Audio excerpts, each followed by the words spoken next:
Cerdik juga ya ternyata Abah Anis. Menuju 2029, diam-diam nih Abah Anis mulai melakukan operasi-operasi senyap. Bahkan dia menunggangi isu-isu yang lagi viral biar dapat panggung. Terbaru nih, dia bikin film tentang dirinya dan istrinya yang asli lulusan UGM. Tahu aja lagi panas ijazah UGM-nya Pak Jokowi, kan? Cerdik kan orang ini? Ya semoga ya Pak Anies ya, semoga viral videonya, bukan video, filmnya, biar dapat panggung gitu kan ya. Kasian soalnya, susah loh nyari panggung kalau lagi pengangguran begini. Kalau Umi sama Abah merasa cocok, Anies bakal jauh lega. Trailernya teman-teman, oke kita lihat dulu. Per, santai aja. Aku yakin pasti si Anies bisa ngejawab pertanyaan dari abamu itu. Dia aja bisa ngadepin si Pak Dermawan itu, dosen killer. Anies liatin gue ya?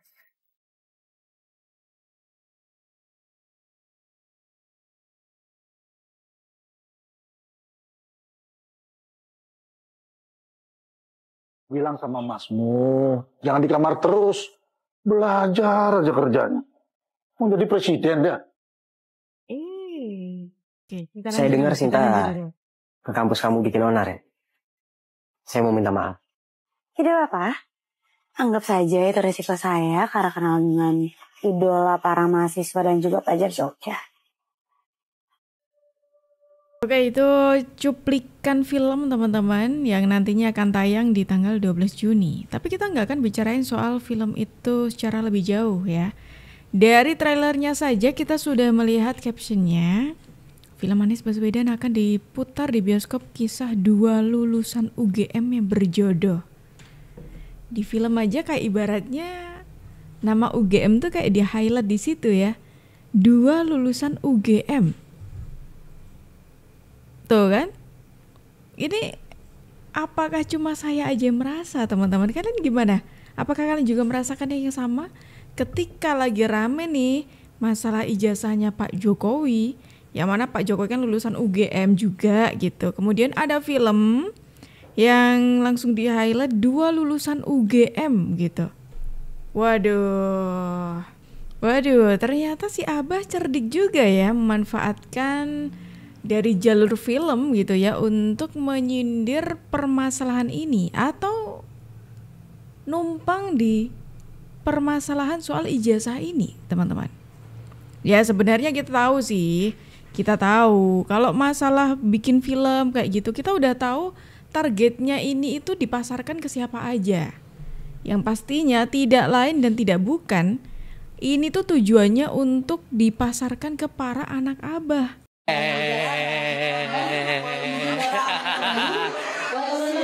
Hari yang ditunggu-tunggu ya. Hari ini pemutaran film perdana gala primer film Senyum Manis Love Story. Ramai banget tuh.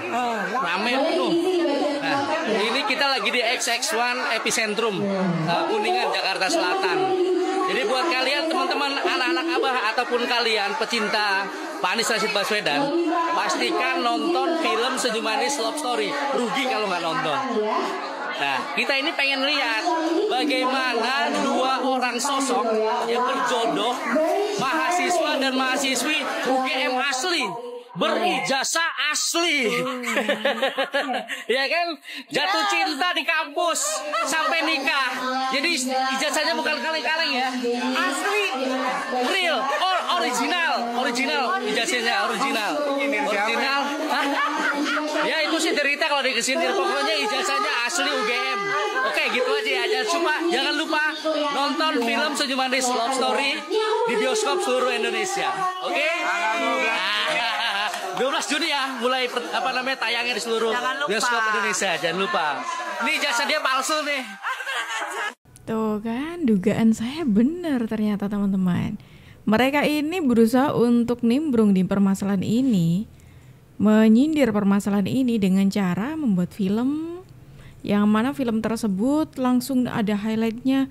Sebelum lanjut, aku mau ngingetin kalian dulu, jangan lupa di subscribe channel ini dan pastikan kalian share video ini supaya banyak yang tahu ada informasi menarik apa ya hari ini? Dan tentunya kalian tidak akan ketinggalan info terbaru dari kita.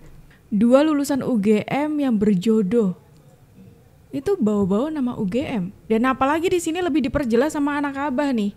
Yang mana di situ anak abah mengatakan, yang mengaku anak abah kalian harus nonton. Ini sebagai salah satu bukti katanya. Sebagai salah satu bukti kalau ini 2 orang ini benar-benar asli dari mahasiswa UGM, mahasiswa dan mahasiswi UGM, asli lulusan UGM, dan juga ijazahnya asli tuh. Kan mereka sendiri yang menyenggol-nyenggol masalah ijazahnya Pak Jokowi. Karena yang lagi rame ini ijazahnya Pak Jokowi gitu teman-teman. Ya tapi namanya anak abah ngomong begitu ya wajar lah ya teman-teman. Para anak abah, barisan anak abah ini kan termasuk barisan yang kemarin itu nggak menang gitu ya. Bahkan sampai detik ini pun itu mereka terus meluapkan kemarahannya tuh dengan cara-cara seperti ini. Salah satunya dengan cara menyinggung Pak Jokowi, menyudutkan Pak Jokowi dengan ijazahnya Pak Jokowi. Dan bahkan ada survei juga nih yang menyatakan, kalau ini menarik surveinya teman-teman, yang menyatakan kebanyakan mayoritas masyarakat Indonesia itu percaya kalau ijazahnya Pak Jokowi asli. Berarti sisanya dari persentase tersebut ya berarti orang-orang yang kemarin kalah Pilpres berusaha untuk tidak menerima keaslian ijazahnya Pak Jokowi dan terus menarasikan ijazahnya Pak Jokowi palsu. Mereka yang mengetahui kasus ini yang tidak percaya bahwa Pak Jokowi memalsukan ijazah itu 69,7%. Ya. Jadi kalau yang warna biru itu yang tidak percaya 69,7%, sementara semua responden terlepas mereka tahu atau tidak tahu, yang tidak percaya bahwa Pak Jokowi memalsukan ijazahnya itu 66,9%. Jadi kisaran 66,9 sampai 69,7% yang tidak percaya. Nah, begitu ya. Jadi mayoritas pada dasarnya yakin Pak Jokowi tidak memalsukan ijazah. Tuh, ya. kan? Tetapi ada sekitar 19% masyarakat yang percaya Pak Jokowi memalsukan ijazah. Nah itu ya. Nah dari survei ini menandakan dan semakin meyakinkan teman-teman ya, kalau sebagian masyarakat, ya ini sebagian kecil, berarti sisanya itu merupakan orang-orang yang percaya ijazahnya Pak Jokowi asli, atau tidak percaya jika Pak Jokowi memalsukan ijazahnya teman-teman. Nah tapi ini menarik lagi. Kalau kita bicara soal Pak Anies Baswedan, trik-triknya yang cukup cerdik gitu ya, memanfaatkan isu yang lagi berkembang di tengah masyarakat, salah satunya dengan film yang akan ditayangkan tadi di bioskop, itu ada lagi nih. Kalau kita coba tarik mundur ke belakang, enggak sih, ini waktu-waktu ini sebetulnya ya. Ini ada momen ketika Pak Anies Baswedan di tengah-tengah mengisi sebuah acara, di tengah-tengah khutbah, dia masih sempet-sempetnya berpolitik di sana. A'udzubillahi minasyaitonirrajim. Bismillahirrahmanirrahim. Innallaha wa malaikatahu wa arinal batila batilan warzuqna tinabah. Ya Allah ya Rahman ya Rahim ya Malikul Muluk, Tuhan yang Maha Adil, yang Maha mengatur seluruh urusan negeri dan umat manusia. Pada hari yang mulia ini kami hadir di hadapan-Mu mengadukan luka-luka yang belum sembuh di tanah air kami. Bahwa kejujuran kerap disingkirkan, kompetensi dikalahkan oleh koneksi, dan kemiskinan diwariskan dari generasi ke generasi karena sistem yang enggan dibenahi. Kami sadar keadilan dan kesetaraan bukan sekedar hasil niat baik, tapi buah dari keberanian untuk menyentuh akar yang lebih dalam, yang kadang menyakitkan, yang sering tersembunyi di balik kebiasaan dan tuh kan, di sela-sela Pak Anies Baswedan ini khutbah Idul Adha teman-teman. Khutbah Idul Adha loh ini, masih sempet-sempetnya mengatakan hal itu. Saya paham nih, Pak Anies mau mengatakan kalau Pak Anies ini sebetulnya lebih berkompeten gitu kan ketimbang Mas Gibran. Tapi Pak Anies kalah gara-gara Mas Gibran itu punya koneksi Pak Jokowi, ya kan? Mau ngatain seperti itu kan? Waduh Pak Anies. Cari panggung sesusah itu ya Pak ya, sampai di momen Idul Adha saja Bapak buat ricu dengan statementnya Bapak. Dan bahkan ini ada komentar netizen juga. Tuh, ini dia komen dari netizen ya teman-teman ya. Dengan doanya kita diadu domba ya Allah. Aduh, emang ya. Terus habis itu ada juga yang komentar seperti ini. Yang saya herankan Pak Anies memakai tempat ibadah buat jualan politik. Nah, kan dari waktu gubernur ya, Pak Anies itu sangat terkenal dengan politik identitasnya. Dan apalagi kali ini kala Pilpres, menggunakan segala cara termasuk tidak tahu tempat ketika berpolitik, salah satunya ketika mengisi khutbah Idul Adha. Kok bisa? Sudah tadi nyinggung Pak Jokowi lewat filmnya. Dengan di situ kayak ibaratnya ngasih highlightnya. Alumni UGM, 2 alumni UGM, 2 lulusan UGM yang berjodoh. Terus tadi ditambah lagi ada anak abah yang mengatakan ini asli nih, ini mahasiswa asli, lulusan asli, ijazahnya pasti asli. Kayak gitu. Lebih memperjelas lagi loh kalau itu serangan kepada Pak Joko Widodo, memanfaatkan panggung ini untuk mencari panggungnya sendiri. Ya emang sih ya, cari panggung kayaknya emang sesusah itu ya teman-teman ya. Sesusah itu, makanya Pak Anies ini mengeluarkan segala upaya untuk mencari panggung untuk dirinya sendiri. Apalagi saat ini Pak Anies ini lagi nganggur-nganggurnya nih, tambah susah lagi tuh. Saya rasa Anies lebih dari sekedar orang yang patah hati dengan hasil pemilu dan pilkada saat ini. Oke. Lebih dari itu, dia sedang menatap jauh ke depan. Saya rasa dia sedang mulai secara bertahap membangun basis suara untuk mencapai Pilpres 2029. Dia kini sedang berusaha membangun ketidakpercayaan masyarakat terhadap sistem politik yang ada saat ini. Dia ingin rakyat marah pada apa yang mereka lihat. Dan karena itu dia berharap masyarakat melihat dia sebagai salah satu juru selamat Indonesia di masa depan. Dia dengan sengaja mengarahkan kampanyenya pada kampus. Dia seperti mengatakan, Indonesia memang gelap, tapi ada Indonesia yang tidak gelap. Ada Indonesia yang terang. Yang terang itu adalah kampus-kampus atau lebih spesifik lagi, masjid-masjid kampus. Menurut Anies, kampus tidak gelap karena terangnya datang dari pancaran sinar mata anak-anak muda di sana. Karena itulah tidak mengherankan bila di waktu-waktu nanti Anies akan bicara di berbagai kampus lainnya. Oh, ternyata tidak lain dan tidak bukan langkah yang ditempuh oleh Pak Anies Baswedan ini untuk mencari panggung untuk nantinya digunakan di 2029. Tapi bangunnya kayak gitu ya Pak Anies ya. Harus dengan menjelekkan orang lain, menjatuhkan orang lain. Apakah Pak Anies tidak kapok gitu ya?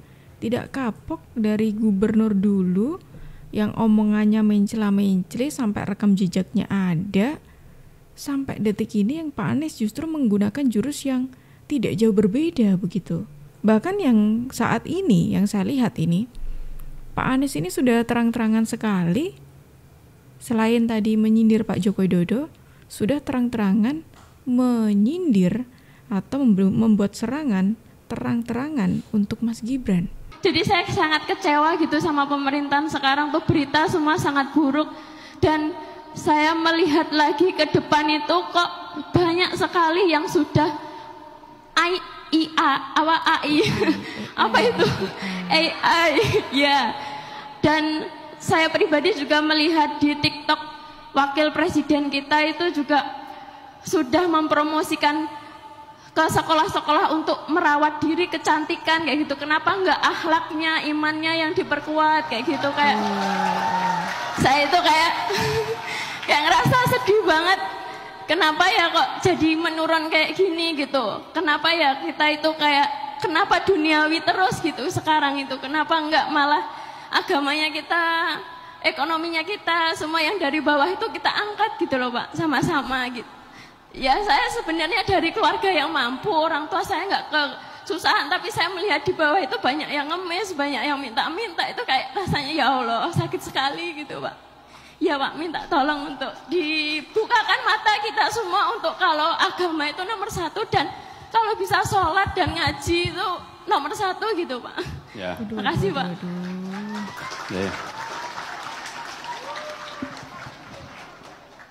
Ya lain kali kalau milih yang bener.